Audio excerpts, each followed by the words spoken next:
ದಕ್ಷಿಣ ಭಾಗದಲ್ಲಿ ನೆಲೆಸಿರುವ ಕರ್ನಾಟಕವು ವೈವಿಧ್ಯಮಯ ಸಂಸ್ಕೃತಿಗಳು, ಭಾಷೆಗಳು ಮತ್ತು ಸಂಪ್ರದಾಯಗಳ ನಾಡು. ರಾಜ್ಯದ ಅಧಿಕೃತ ಭಾಷೆಯಾದ ಕನ್ನಡದಿಂದ ತಮಿಳು, ತೆಲುಗು, ಮಲಯಾಳಂ, ಹಿಂದಿ, ಉರ್ದು, ಮರಾಠಿ ಮತ್ತು ಇತರ ಹಲವು ಭಾಷೆಗಳಿಗೆ ಕರ್ನಾಟಕವು ಭಾಷಾ ವೈವಿಧ್ಯತೆಯ ಸಮ್ಮಿಳನವಾಗಿದೆ. ಉದ್ಯೋಗ ವಿನಿಮಯ ಕಾರಣಗಳಿಗಾಗಿ ವಲಸೆ ಬಂದ ವಿವಿಧ ಭಾಷಾ ಹಿನ್ನೆಲೆಯ ಜನರಿಗೆ ರಾಜ್ಯವು ನೆಲೆಯಾಗಿದೆ. ಭಾಷೆಗಳು ಮತ್ತು ಸಂಸ್ಕೃತಿಗಳ ಈ ಸಮ್ಮಿಲನವು ಕರ್ನಾಟಕವನ್ನು ಭಾರತದ ಸೂಕ್ಷ್ಮ ರೂಪವಾಗಿ ಪರಿವರ್ತಿಸಿದೆ ಮತ್ತು ಮಿನಿ ಇಂಡಿಯಾ ಎಂಬ ಹೆಗ್ಗಳಿಕೆಗೆ ಪಾತ್ರವಾಗಿದೆ.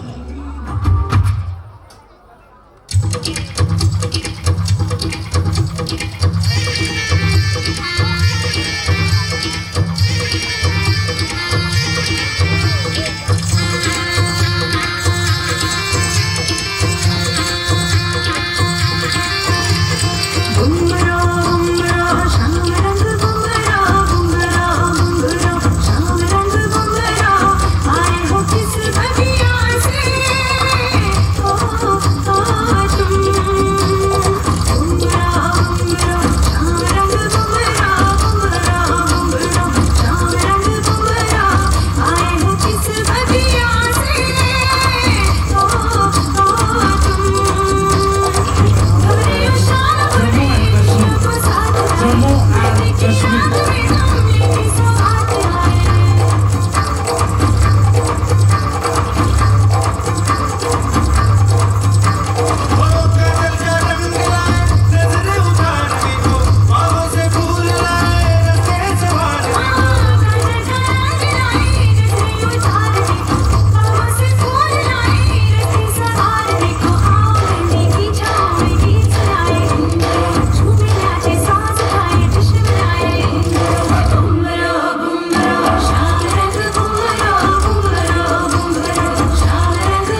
ದೇಶದ ವಿವಿಧ ಭಾಗಗಳ ಸಂಪ್ರದಾಯಗಳು, ಹಬ್ಬಗಳು ಮತ್ತು ಪಾಕ ಪದ್ಧತಿಗಳ ರೋಮಾಂಚಕ ಮಿಶ್ರಣವನ್ನು ವೀಕ್ಷಿಸಬಹುದು.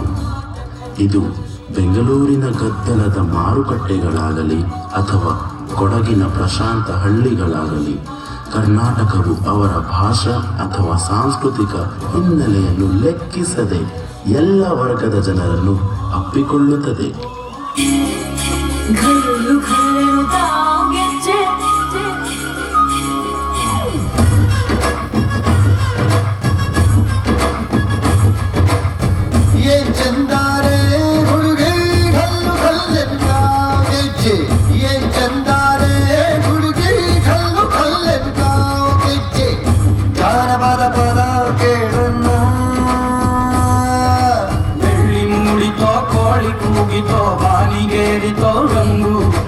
ಹಳ್ಳಿ ಹೈದರ ಒಳ್ಳೆ ಮನಸ್ಸಿದೆ, ಯಾರಿಗೇನಿದೆ ಹಂಗು. ಗಲ್ಲು ಗಲ್ಲೆನುತಾ ದೋಸ್ತಿ, ಗಲ್ಲು ಗಲ್ಲೆನುತಾ ಮಸ್ತಿ ಕುಸ್ತಿಯಲ್ಲಿ ದೋಸ್ತಿ, ಗಲ್ಲು ಗಲ್ಲೆನುತಾ ಏನ್ ಚಂದಾರೆ ಹುಡುಗಿ ಗಲ್ಲು ಗಲ್ಲೆನುತಾ, ಏನ್ ಚಂದಾರೆ ಹುಡುಗಿ ಗಲ್ಲು ಗಲ್ಲೆನುತಾ.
ಕಸ್ತೂರಿ ನುಡಿದು ಕರುಣಾಳು ಮಣ್ಣಿದು, ಚಿಂತಿಸು ವಂದಿಸು ಪೂಜಿಸು ಪೂಜಿಸು.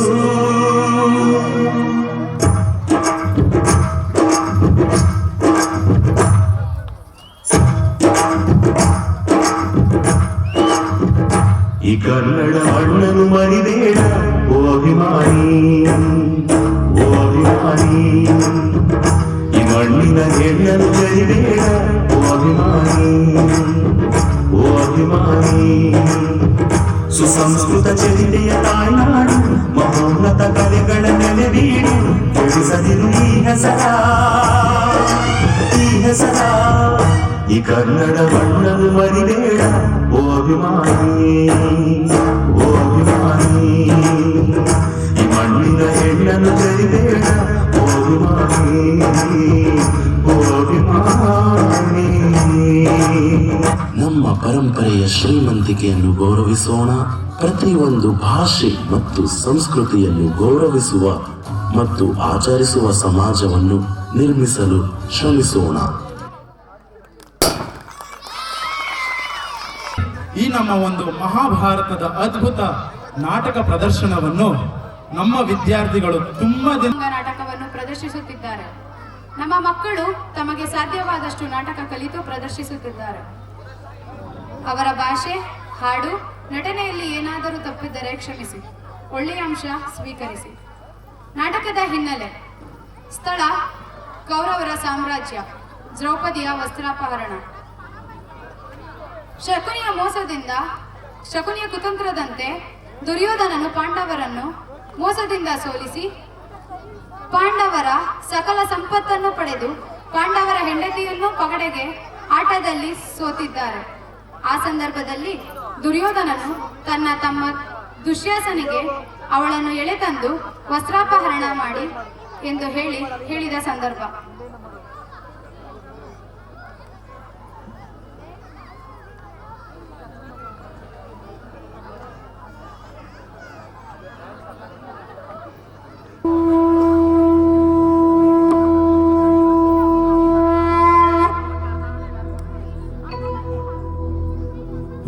वक्रतुण्ड महाकाय सूर्यकोटि समप्रभ निर्विघ्नं कुरु मे देव सर्वकार्येषु सर्वदा।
ದೇಶವನ್ನು ಎಳೆಯಲಾಗುವುದೋ ಆಗೆಲ್ಲ ಒಂದಲ್ಲ ಒಂದು ರೂಪದಲ್ಲಿ ಯುದ್ಧ ಜನ್ಮ ತಾಳುವುದು.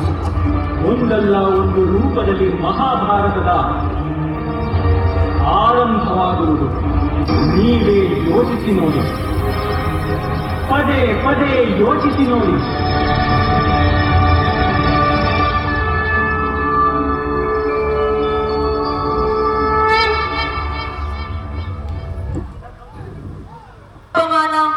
ಈ ಸಾರಿ ದುರ್ಯೋಧನನು ನಿನ್ನನ್ನು ಮೋಸಗೊಳಿಸಿದನು. ವಾಸುದೇವ, ಈ ಭೀಮನ ಪ್ರತಿಜ್ಞೆಯು ಎಂದಿಗೂ ಭಂಗವಾಗುವುದಿಲ್ಲ ಜನಾರ್ದನ. ಈಗ ಏನು ಮಾಡುವುದು ಪರಮಾತ್ಮ? ಧರ್ಮಪುತ್ರ, ದುರ್ಯೋಧನನು ವೈಶಂಪಾಯನ ಸರೋವರದಲ್ಲಿ ಅಡಗಿ ಕುಳಿತಿರುವನು. ಕೂಗು ಯುಧಿಷ್ಠಿರ, ಹೊರಬರಲಿ ಆ ದುರ್ಯೋಧನ. ಒಬ್ಬ ತಕ್ಕ ಮಾತೆ ಸರಿ ವಾಸುದೇವ. ಧರ್ಮರಾಯನ ಬಾಯಿಂದ ಈ ಪುರುಷೋಕ್ತಿಗಳು ಬರುವುದಾದರೂ ಹೇಗೆ? ಇದು ಈತನಿಂದ ಸಾಧ್ಯವಿಲ್ಲ. ದುರ್ಯೋಧನನನ್ನು ನಾನೇ ಕೂಗುವೆನು. ಅಲ್ಲವೋ ದುರ್ಯೋಧನ, 11 ಅಕ್ಷೇಣಿ ಸೈನ್ಯವನ್ನು ನಾಶ ಮಾಡಿ ಭೀಷ್ಮ, ದ್ರೋಣ, ಕರ್ಣ, ಸೈಂಧವ, ಶಲ್ಯದಂತಹ ಮಹಾರಥಿಗಳು ನಿನಗಾಗಿ ಪ್ರಾಣ ಬಿಟ್ಟರು. ಶಕುನಿಯಂತಹ ನರಾಧಮನು ಸಾಹಸ ವೀರನಂತೆ ಯುದ್ಧವನ್ನು ಮಾಡಿ ಮಡಿದ. ಏಳಿಯಾದ ನೀನು ಸೋತ ನಾಯಿಯಂತೆ ಅಡಗಿ ಕುಳಿತರೆಯ. ಭರತ ವಂಶದ ಕಳಂಕ ಸ್ವರೂಪನೇ ಪ್ರಾಣ ಭಯದಿಂದ ಸರೋವರದಲ್ಲಿ ಅಡಗಿ ಕುಳಿತರೆಯ. ಧೀರನಾದರೆ ಹೊರಗೆ ಬಾ, ಷಂಡನಾದರೆ ಕೈಗೆ ಬಳೆಗಳನ್ನು ಕಟ್ಟು ಬಂದು ನನಗೆ ಶರಣಗೋ ರಣ ಹೇಳಿ.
ವಿರಾಟನರ ಮನೆಯ ಭಟ್ಟಂಗಿ ವೀರನ ಹೃದಯವನ್ನು ನೀನು ಹೇಗೆ ತಿಳಿವೆ? ನಾನು ಪ್ರಾಣ ಭಯದಿಂದ ಸರೋವರದಲ್ಲಿ ಅಡಗಿ ಕುಳಿತಿರಲಿಲ್ಲ. ಕೊನೆ ಬಾರಿ ಕಾದಾಡುವ ಮೊದಲು ಕ್ಷಣಕಾಲ ವಿಶ್ರಾಂತಿಯನ್ನು ಬಯಸಿದಂತ ಧರ್ಮಪುತ್ರ, ಯುದ್ಧಕ್ಕೆ ಹೊರಟ 11 ಅಕ್ಷೇಣಿ ಸೈನ್ಯದಲ್ಲಿ ಈಗ ಉಳಿದಿರುವುದು ನಾನು ಮತ್ತು ನನ್ನ ಈ ಗದೆ. ಪಾಂಡವ ವೀರರೇ, ನಿಮ್ಮನ್ನು ಗದಾ ಯುದ್ಧಕ್ಕೆ ಕರೆಯುವೆನು. ಸಾಮರ್ಥ್ಯವುಳ್ಳವರು ಬಂದೆದುರಿಗೆ ನಿಲ್ಲಿ. ಭೀಮಸೇನ, ಇದು ನಿನ್ನ ಯುದ್ಧದ ಆಹ್ವಾನ. ಈಗ ದುರ್ಯೋಧನನಿಗೆ ನೀನು ಏನೆಂದು ಉತ್ತರ ಕೊಡುವೆ ಹೇಳು?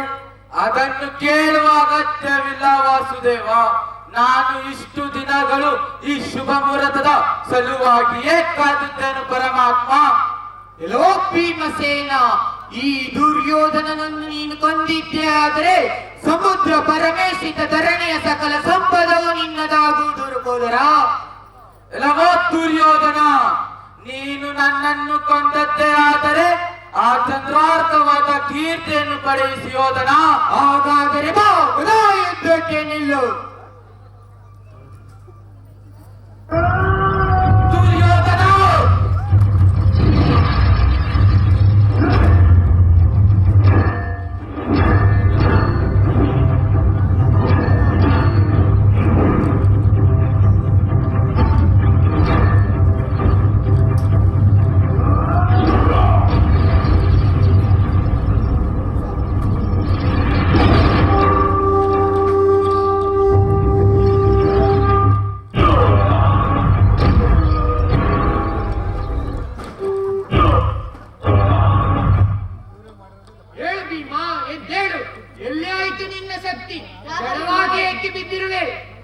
ಭೀಮ ಎದ್ದೇಳು, ಎದ್ದೇಳು ಪ್ರಾಣ ಭೀಮ ಎದ್ದೇಳು.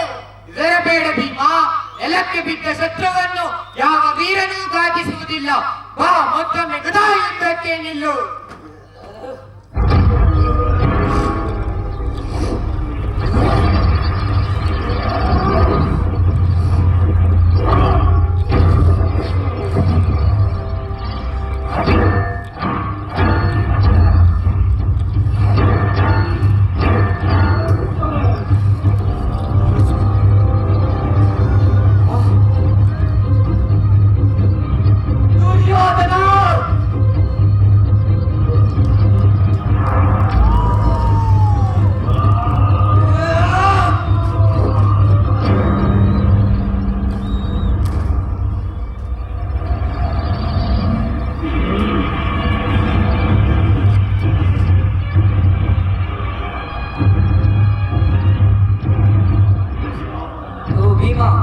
ಅವನ ಪ್ರಾಣ ಪಕ್ಷಿ ಅವನ ತೊಡೆಯಲ್ಲಿ.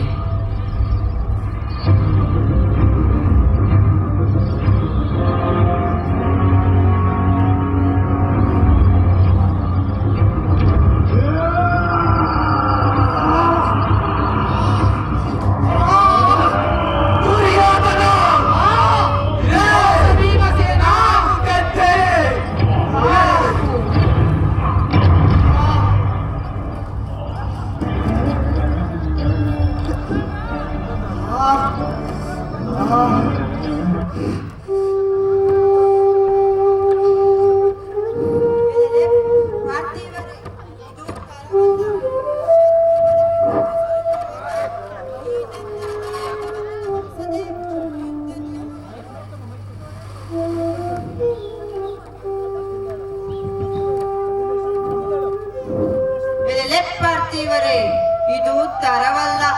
ಶತ್ರು ಬಲಕ್ಕೆ ಮೃತ್ಯು ಸ್ವರೂಪವಾದ ಈ ನನ್ನ ಆಯುಧವನ್ನು ಗಮನಿಸದೆ ಯುದ್ಧ ನಿಯಮವನ್ನು ನನ್ನನ್ನು ಸೊಕ್ಕಿನಿಂದ ನಿರ್ಲಕ್ಷಿಸಿ ತೊಡೆಗಳಿಗೆ ಒಡೆದು ದುರ್ಯೋಧನನನ್ನು ಭೀಮನು ನೆಲಕ್ಕುಳಿಸಿಬಿಟ್ಟ. ಅಯ್ಯ ದುರ್ಯೋಧನ, ಒಂದು ನಿಮಿಷ ನಿನ್ನ ಪ್ರಾಣವನ್ನು ಬಿಗಿ ಹಿಡಿದುಕೋ. ನನ್ನ ಆಯುಧದಿಂದ ಆ ಭೀಮನಿಗೆ ಉತ್ತು ಬರುತ್ತೇನೆ. ಪ್ರಸನ್ನರಾಗಬೇಕು ಭಗವಾನ್, ಅಲಯುಧ ಪ್ರಸನ್ನರಾಗಬೇಕು. ಅಯ್ಯೋ ಈ ದುರವಸ್ಥೆಯಲ್ಲಿ ಪಾಪ ದುರ್ಯೋಧನನು ತೆವಳುತ್ತಾ ನನ್ನನ್ನೇ ಹಿಂಬಾಲಿಸುತ್ತಿರುವನು. ರಕ್ತವೆಂಬರಣ ಚಂದನದಿಂದ ಅದೆಷ್ಟು ದೇದೀಪ್ಯಮಾನನಾಗಿದ್ದಾನೆ.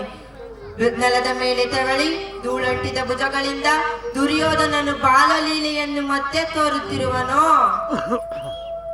ಬಸವಳಿದ ಸಮುದ್ರ ಜಲದಲ್ಲಿ ಎಡೆಯನ್ನೆಳೆದುಕೊಂಡು ಬರುತ್ತಿರುವ ವಾಸುಕಿಯಂತಿದ್ದಾನೆ ಈ ದುರ್ಯೋಧನ. ಪ್ರಸನ್ನರಾಗಬೇಕು ಭಗವಾನ್ ಅಲಾಯುಧ, ಪ್ರಸನ್ನರಾಗಬೇಕು. ಭೂಮಿಯಲ್ಲಿ ಬಿದ್ದ ನಾನಿಂದು ನಿಮ್ಮ ಕಾಲಿಗೂ ಬಿದ್ದೆ. ಮೊದಲು ನೀವು ರೋಷವನ್ನು ಬಿಡಿ. ಗುರುಕುಲದ ಪಿತೃಗಳಿಗೆ ಜಲಾಂಜಲಿಯನ್ನು ಕೊಡಲು ಪಾಂಡವ ಮೇಘಗಳು ಜೀವಿಸಿರಲಿ. ಅಯ್ಯ ದುರ್ಯೋಧನ, ನಿಮಿಷ ಕಾಲ ನಿನ್ನ ಪ್ರಾಣವನ್ನು ಬಿಗಿ ಹಿಡಿದುಕೋ. ಸ್ವಾಮಿ, ತಾವೇನು ಮಾಡಬೇಕೆಂದಿರುವಿರಿ? ಕೇಳು, ಪಾಂಡವರನ್ನೆಲ್ಲ ಈ ನನ್ನ ಆಯುಧದಿಂದ ನುಗ್ಗು ನುರಿ ಮಾಡಿ ಸ್ವರ್ಗಕ್ಕೆ ತುಳಿ ಬಿಡುತ್ತೇನೆ. ಬೇಡಿ, ಹಾಗೆ ಮಾಡಬೇಡಿ. ಭೀಮನು ತನ್ನ ಪ್ರತಿಜ್ಞೆಯಂತೆ ನೆರವೇರಿಸಿಕೊಂಡು ಬಿಟ್ಟ. ನನ್ನ ತಮ್ಮಂದಿರು ಸ್ವರ್ಗಸ್ಥರಾದರು, ನಾನು ಸಾವಿನೆದುರು ನೋಡುತ್ತಿದ್ದೇನೆ. ಇನ್ನು ಯುದ್ಧದಿಂದೇನು ಪ್ರಯೋಜನ? ನನ್ನ ಕಣ್ಣೆದುರಿಗೆ ನಿನ್ನನ್ನು ಮೋಸಗೊಳಿಸಿದರಲ್ಲ ಎಂದು ನನಗೆ ರೋಷ. ನನಗೆ ಮೋಸವಾಯಿತೆಂದು ನೀವು ಭಾವಿಸಿರುವಿರೇ? ಹೌದು, ಸಂಶಯವೇನೋ? ಅಯ್ಯ, ನಾನಿಂದು ನನ್ನ ಪ್ರಾಣಕ್ಕೆ ತಕ್ಕ ಮೌಲ್ಯವನ್ನು ಪಡೆದಂತಾಯಿತು. ಏಕೆಂದರೆ ಆ ಭೀಮನಂತವನನ್ನು ನನ್ನನ್ನು ಮೋಸದಿಂದ ನೆಲಕ್ಕುಳಿಸಲಾಗಲಿಲ್ಲ. ಆ ಭೀಮನು ಹತ್ತಿ ಉರಿಯುವ ಹೊರಗಿನ ಮನೆಯಿಂದ ಚತುರತೆಯಿಂದ ಪಾರಾದ. ಅಂತವನು ನನ್ನನ್ನು ಮೋಸದಿಂದ ಗೆದ್ದನೆಂದರೆ ನಾನು ಸೋತಂತಾಗಲಿಲ್ಲ. ಯೋಚಿಸಿ ನೋಡಿ. ಅಯ್ಯೋ ಪೂಜ್ಯದ ತರ ಹೊರಗಾಗಿ ದಾರಿ ಬಿಟ್ಟು ಹೊರಗಾಗಿ, ಹೊರಗಾಗಿ ದಾರಿ ಬಿಟ್ಟು ಹೊರಗಾಗಿ. ಅಯ್ಯೋ ಪೂಜ್ಯದ ಧರಾಶ್ರಮ ಮತ್ತು ಗಾಂಧಾರಿ ಈ ಇಬ್ಬರನ್ನು ಕರೆದುಕೊಂಡು ದುರ್ಯೋಧನನ ಪ್ರಿಯ ಪುತ್ರ ದುರ್ಜಯನಿತ್ತಲೇ ಬರುತ್ತಿದ್ದಾರೆ. ಪುತ್ರ ಎಲ್ಲಿದ್ದೀಯಾ? ಮುದ್ದು ಮಗನೇ ಎಲ್ಲಿದ್ದೀಯಾ? ಅಯ್ಯೋ ಕಷ್ಟ. ಇಂದು ರಣರಂಗದಲ್ಲಿ ನನ್ನ ಮಗನನ್ನು ಮೋಸದಿಂದ ಹೊಡೆದು ಕೆಡುವಿದರು ಎಂದು ಕೇಳಿ ಮೊದಲೇ ಕ್ರೂರನಾದ ನಾನು ಸುರಿಯುವ ಕಣ್ಣೀರಿನಿಂದ ಮತ್ತಷ್ಟು ಕ್ರೂರನಾದೆ. ಗಾಂಧಾರಿ ದುರ್ಯೋಧನನಿಗೆ ಕಾಣುವನೇ? ಇಲ್ಲ ಮಹಾರಾಜ. ಇಲ್ಲವೇ? ಇಲ್ಲವೇ? ಅಯ್ಯೋ, ನೋಡಲೇಬೇಕಾದ ಕಾಲದಲ್ಲಿಯೂ ನಾನು ನನ್ನ ಮಗನನ್ನು ನೋಡಲಾರದಾದೆ. ಓ ಆಳುವಿದೆಯೇ, ನನಗೆ ತರ್ಪಣವನ್ನು ಕೊಡಲು ಒಬ್ಬ ಮಗನಾದರೂ ಉಳಿಯಬಾರದೆ? ಪುತ್ರ ದುರ್ಯೋಧನ, ಪುತ್ರಶತ ವಿನಾಶದಿಂದ ದುಃಖಿತನಾದ ಮಹಾರಾಜನನ್ನು ಸಮಾಧಾನಪಡಿಸು. ಬಾ ಮಗು, ನನಗೆ ನಮಸ್ಕರಿಸು ಬಾ. ಇದೋ ಬಂದೆ. ಅಯ್ಯೋ ಆಳುವಿದೆ, ಇದು ನನಗೆ ಎರಡನೆಯ ಪೆಟ್ಟು. ಆ ಭೀಮನು ನನ್ನ ಜುಟ್ಟನ್ನು ಹಿಡಿದು ಗದೆಯಲ್ಲಿ 2 ತೊಡೆಯನ್ನಷ್ಟೇ ಅಲ್ಲ, ತಂದೆ ತಾಯಿಗೆ ವಂದಿಸುವ ಭಾಗ್ಯವನ್ನು ಅಪಹರಿಸಿಬಿಟ್ಟ. ಯಾರಿವನು? ನನ್ನ ಒಲಿಯ ಸರಗ ನಡೆದಳೆಯುತ್ತ ನನಗೆ ದಾರಿ ತೋರಿಸುತ್ತಿರುವನು. ತಾತ, ನಾನು ದುರ್ಜಯ. ಮರಿ ದುರ್ಜಯ, ಹೋಗಪ್ಪ, ನಿಮ್ಮ ಅಪ್ಪಾಜಿ ಎಲ್ಲಿರುವರು? ಹುಡುಕಿ ಹೋಗು. ಆಗಲಿ ತಾತ. ತಾತ, ಇದೋ ಹೊರಟೆ. ಅಪ್ಪಾಜಿ ಎಲ್ಲಿದ್ದೀರಾ? ಅಪ್ಪಾಜಿ ಈ ಚಿನ್ನನೂ ಬಂದ. ಪುತ್ರ ಸ್ನೇಹವು ನನ್ನನ್ನೀಗ ದಯಿಸುತ್ತಿದೆ. ಸೋತು ಬಿದ್ದ ಇದರ ವ್ಯವಸ್ಥೆಯಲ್ಲಿರುವ ನನ್ನನ್ನು ಕಂಡು ಏನಂತಾನೋ? ಅಪ್ಪಾಜಿ ಎಲ್ಲಿದ್ದೀರಾ? ಇದು ಮಹಾರಾಜರಾದ ನಮ್ಮ ಅಪ್ಪಾಜಿ ನೆಲದ ಮೇಲೆ ಬಿದ್ದಿರುವರೇಕೆ? ಅಪ್ಪ ದುರ್ಜಯ, ಇಲ್ಲಿಗೇಕೆ ಬಂದೆ? ನೀವು ತಡ ಮಾಡಿದ್ದೀರಿ, ಹೊತ್ತಾಯ್ತೆಂದು ಬಂದೆ. ಆಹಾ, ಈ ಅವಸ್ಥೆಯಲ್ಲಿಯೂ ಮಗನ ಮೇಲಿನ ಪ್ರೇಮ ನನ್ನೆದೆಯನ್ನು ಸುಡುತ್ತಿದೆ. ಅಪ್ಪಾಜಿ, ನಾನು ನಿಮ್ಮ ತಲೆಯ ಮೇಲೆ ಕುಳಿತುಕೊಳ್ಳುತ್ತೇನೆ. ದುರ್ಜಯ, ಅಪ್ಪ ಕಷ್ಟ. ನನ್ನ ಕಣ್ಮಣಿಯು ಹೃದಯಾನಂದದ ಒಕ್ಕಂತವಾದ ನನ್ನ ಕಂದನಂದು ಕಾಲ ವಿಪರ್ಯಾಸದಿಂದ ಸುಡುವ ಬೆಂಕಿಯಂತಾದೇನೆ. ಅಪ್ಪಾಜಿ, ನಾನು ನಿಮ್ಮ ತೊಡೆಯ ಮೇಲೆ ಕುಳಿತುಕೊಳ್ಳಲು ಬಂದರೆ ನೀವೇಕೆ ನನ್ನನ್ನು ತಡೆಯುತ್ತೀರಿ? ಚಿನ್ನ, ಮತ್ತೆಲ್ಲಿಯಾದರೂ ಕುಳಿತುಕೋ. ಇದುವರೆಗೂ ನೀನು ಕುಳಿತು ಆಡಿ ಮಲಗಿ ನಿನಗೆ ಚಿರಪರಿಚಿತವಾದ ಈ ನನ್ನ ತೊಡೆಯು ನಿನ್ನ ಭಾಗಕ್ಕಿಲ್ಲವಪ್ಪ. ಯಾಕಪ್ಪಾಜಿ, ನೀವೆಲ್ಲಿಗೆ ಹೋಗುತ್ತೀರಿ? ನನ್ನ ತಮ್ಮಂದಿರಿರುವ ಕಡೆಗೆ ಹೋಗುತ್ತೇನೆ. ಅಪ್ಪಾಜಿ, ನನ್ನನ್ನು ಅಲ್ಲಿಗೆ ಕರೆದುಕೊಂಡು ಹೋಗಿ. ಹೋಗು ಮಗನೇ, ಹಾಗೆಂದು ರುಕೋದರರನ್ನು ಕೇಳು ಹೋಗು. ಬನ್ನಿರಪ್ಪಾಜಿ, ಹೋಗೋಣ. ನಮ್ಮನ್ನು ಹುಡುಕುತ್ತಿದ್ದಾರೆ. ಯಾರಪ್ಪ? ಅಜ್ಜ, ಅಜ್ಜಿ ಎಲ್ಲರೂ. ಮಗು ಹೋಗು, ನಾನು ನಡೆಯಲಾರೆನು. ಬನ್ನಿರಪ್ಪಾಜಿ, ನಿಮ್ಮನ್ನೆತ್ತಿಕೊಳ್ಳುತ್ತೇನೆ. ದುರ್ಜಯ, ನೀನಿನ್ನು ಚಿಕ್ಕವನು. ತಾತ, ಬನ್ನಿ, ಅಪ್ಪಾಜಿ ಇಲ್ಲಿದ್ದಾರೆ. ಎಲ್ಲಿರುವನಪ್ಪ ಮಹಾರಾಜ? ನನ್ನ ಮುದ್ದು ಮಗನ್ ಎಲ್ಲಿದ್ದಾನೆ? ಅಪ್ಪಾಜಿ, ಈಗ ದುಃಖಿಸುವುದರಿಂದ ಏನು ಪ್ರಯೋಜನ? ಅಪ್ಪ, ದುಃಖಿಸದೆ ಹೇಗೆ ಇರಲಿ? ನಿನ್ನ 100 ಜನ ತಮ್ಮಂದಿರು ಈಗಾಗಲೇ ಹತರಾಗಿದ್ದಾರೆ. ಇನ್ನು ಉಳಿದಿರುವುದು ನೀನೊಬ್ಬನು ಗತಿಸಿದರೆ ಸರ್ವವು ನಾಶವಾದಂತೆ. ಅಯ್ಯೋ, ಪೂಜ್ಯರಾದ ತಾವು ಬಿದ್ದಿರೆ ಅಪ್ಪಾಜಿ. ಅಮ್ಮನನ್ನು ಸಮಾಧಾನಪಡಿಸಿ ಹೇಳಿ. ಅಪ್ಪ, ನಾನೇನೆಂದು ಸಮಾಧಾನ ಪಡಿಸಲಿ?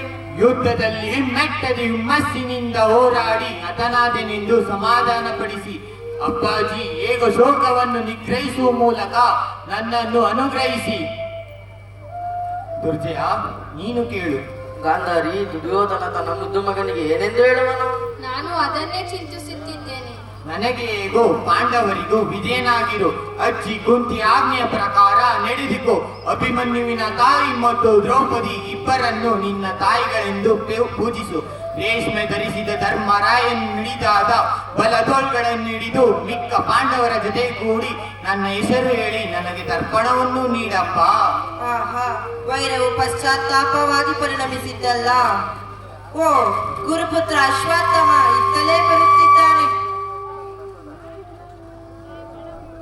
ಸಮರ ಸಂಭ್ರಮದಲ್ಲಿ ಉಭಯ ಬಲ ಜಲದಳಿಗೂ ಸಂಧಿಸಿದಾಗ ನೆಗೆದು ಶಸ್ತ್ರಗಳೆಂಬ ಮೊಸಳೆಗಳಿಂದ ಕಡಿವೆಡದ ದೇಹಗಳು ಮತ್ತು ಕೊನೆಯುಸಿಳೆಯುತ್ತಾ ಕಂಟಗತವಾದ ಪ್ರಾಣಗಳ ಸಮರ ಶ್ರೇಷ್ಠ ರಾಜರೇ ಕೇಳಿ, ನೀವೆಲ್ಲ ಕಿವಿಗೊಟ್ಟು ಕೇಳಿ. ತಕ್ಕಿಗೊಳಗಾಗಿ ತೊಡೆ ಮುರಿಸಿಕೊಂಡ ಕೌರವನು ನಾನಲ್ಲ, ಶಿಥಿಲವು ವಿಫಲವಾದ ಅಸ್ತ್ರಗಳನ್ನು ಹಿಡಿದ ಸೂತಪುತ್ರನು ನಾನಲ್ಲ. ಆಯುಧವನ್ನು ಹಿಡಿದೆತ್ತಿ ಝಳಪಿಸಿ ರಭಸದಿಂದ ಬಂದು ಈ ರಣಾಂಗಣದಲ್ಲಿ ಏಕಾಂಗಿಯಾಗಿ ನಿಂತಿದ್ದೇನೆ. ನಾನು ದ್ರೋಣಪುತ್ರ.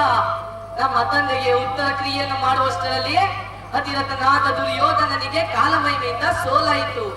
ಗಾಂಧಾರಿ ಪುತ್ರನೆಲ್ಲಿರುವನೋ? ಇದು ರಣಾಣವ ಪಾರಂಗತನಾದ ಗುರುರಾಜನು ಇಳೆಗುರುಳಿದ ಗಜ, ತುರಗ, ನರ, ರಥಗಳ ಪ್ರಾಕಾರದ ಮಧ್ಯದಲ್ಲಿದ್ದಾನೆ. ಇಟ್ಟ ಕಿರೀಟ ಕೆಳಗುರುಳಿ, ಕೆಂಗೂದಲೆಲ್ಲ ಕೆದರಿ, ಗದೆಯ ಪೆಟ್ಟಿಂದಾದ ಹುಣ್ಣುಗಳಿಂದ ರಕ್ತ ಸುಲಿದು ಮೈಯೆಲ್ಲ ಕೆಂಪಾಗಿ ಮೃತ್ಯುಶೆಯ ಮೇಲಿರುವ ದುರ್ಯೋಧನನು ಪಡುವಣ ಪರ್ವತವನ್ನೇರಿ ಅಸ್ತಂಗತನಾಗುವ ಸಂಧ್ಯಾವಗಾಢ ಸೂರ್ಯನಂತಿರುವನು. ಅಯ್ಯ ಗುರುರಾಜ, ಏನಿದು? ಗುರುಪುತ್ರ, ಇದು ಅಸಂತೃಪ್ತಿಯ ಫಲ. ಅಯ್ಯ ಗುರುರಾಜ, ನಾನೀಗ ಧರ್ಮದ ಮೂಲವನ್ನು ಉದ್ಘಾಟನೆ ಮಾಡಿಬಿಡುತ್ತೇನೆ. ನೀನೀಗ ಏನು ಮಾಡಬೇಕೆಂದಿರುವೆ? ಕೇಳು. ಗರುಡನ ಬೆನ್ನೇರಿ ಶಾಗ್ನ ಚಕ್ರಧಾರಿಯಾಗಿ ತನ್ನೆಂಟು ತೋಳುಗಳನ್ನು ಮೇಲೆತ್ತಿ ಯುದ್ಧ ಮಾಡಲು ಉದ್ಯತನಾದ ಕೃಷ್ಣನನ್ನು ಪಾಂಡವನ ಸಹಿತವಾಗಿ ಚಿತ್ತಾದ ಚಿತ್ರಪಟವನ್ನೆತ್ತಿ ಬಿಸಿಡುವಂತೆ ಶಸ್ತ್ರಸನ್ನಾಹದಿಂದ ಚಿಮ್ಮಿ ಬಿಡುತ್ತೇನೆ. ಬೇಡ, ಹಾಗೆನ್ನ ಬೇಡ. ಅಭಿಷಕ್ತರಾದ ರಾಜರೆಲ್ಲರೂ ಭೂಮಿ ತಾಯಿ ಮಡಿಲಲ್ಲಿ ಮಲಗಿಬಿಟ್ಟರು.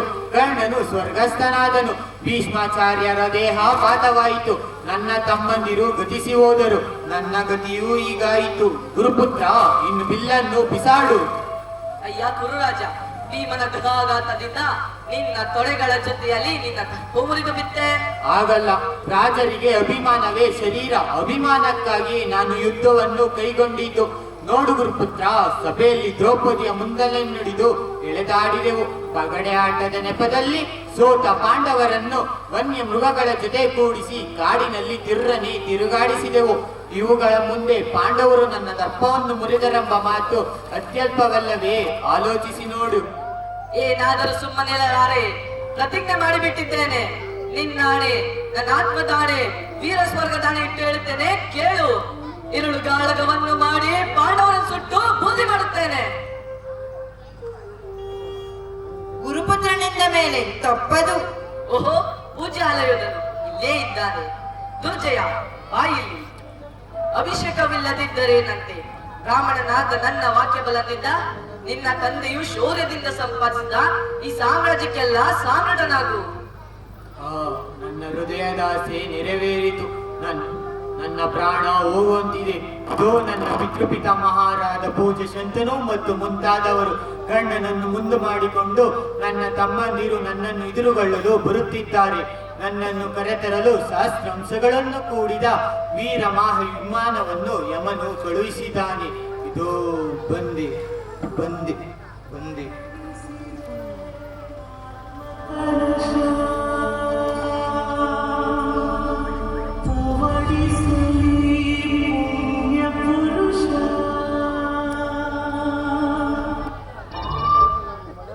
ಸರ್ಜನರು ತುಂಬಿರುವ ತಪೋವನಕ್ಕೆ ತೆರಳುತ್ತೇನೆ. ಪ್ರೀತಿ ಪಾತ್ರನಾದ ಪುತ್ರನು ಸತ್ತ ಮೇಲೆ ಈ ರಾಜ್ಯಕ್ಕೆ ಧಿಕ್ಕಾರ. ಇದೋ ಸೌಪ್ತಿಕ ವಧೆಗಾಗಿ ಬಿಲ್ಲು ಬಾಣಗಳನ್ನು ಹಿಡಿದು ನಾನು ಹೊರಟೆ. ಶತ್ರು ಪಕ್ಷವನ್ನು ಸದೆಬಡೆದು ರಾಜನು ಭೂಮಿಯನ್ನು ಪರಿಪಾಲಿಸಲಿ. ಮಹಾಭಾರತದ ಈ ಯಾತ್ರೆಯು ಕ್ರೋಧದಿಂದ ಅರಿವಿನೆಡೆಯ ಯಾತ್ರೆಯಾಗಿದೆ. ವಿಭಿನ್ನತೆಯಿಂದ ಏಕತೆಯೆಡೆಗಿನ ಯಾತ್ರೆಯಾಗಿದೆ. ಈ ಭೂಮಿಯ ಮೇಲೆ ವಾಸವಿರುವ ಪ್ರಜೆಗಳು ಎಲ್ಲಿಯವರೆಗೂ ಈ ಮಹಾಭಾರತದ ಕಥೆಯನ್ನು ತಮ್ಮ ಸ್ಮರಣೆಯಲ್ಲಿ ಜೀವಂತವಾಗಿಡುವರು, ಅಲ್ಲಿಯವರೆಗೂ ಇಂಥ ವಿಧ್ವಂಸವು ಮತ್ತೆ ಆಗುವುದಿಲ್ಲ. ಯಾವುದೇ ಶಕ್ತಿಯೂ ಇದರ ಶ್ರೇಷ್ಠತೆಯ ವಸ್ತಹರಣವನ್ನು ಮಾಡಲಾಗದು. ಓಂ ಸಹನಾಭವತು. ಭಗವಂತ ನಮ್ಮೆಲ್ಲರ ರಕ್ಷಣೆ ಮಾಡಲಿ. ಸಹನೌ ಭುನಕ್ತು. ನಾವೆಲ್ಲ ಒಂದಾಗಿ ಸುಖವನ್ನು ಅನುಭವಿಸೋಣ. ಸಹವೀರ್ಯಂ ಕರವಾವಹೈ. ಒಬ್ಬರು ಇನ್ನೊಬ್ಬರ ಕಲ್ಯಾಣಕ್ಕಾಗಿ ಪ್ರಯತ್ನ ಮಾಡೋಣ. ತೇಜಸ್ವಿನಾವಧೀತಮಸ್ತು. ನಮ್ಮೆಲ್ಲರ ಜೀವನವು ಪ್ರಕಾಶದಿಂದ ತುಂಬಿರಲಿ. ಮಾ ವಿದ್ವಿಷಾವಹೈ. ಪರಸ್ಪರ ಯಾವುದೇ ದ್ವೇಷ ಅಥವಾ ಅಸೂಯೆ ಇಲ್ಲದಿರಲಿ. ಓಂ ಶಾಂತಿ ಶಾಂತಿ ಶಾಂತಿ.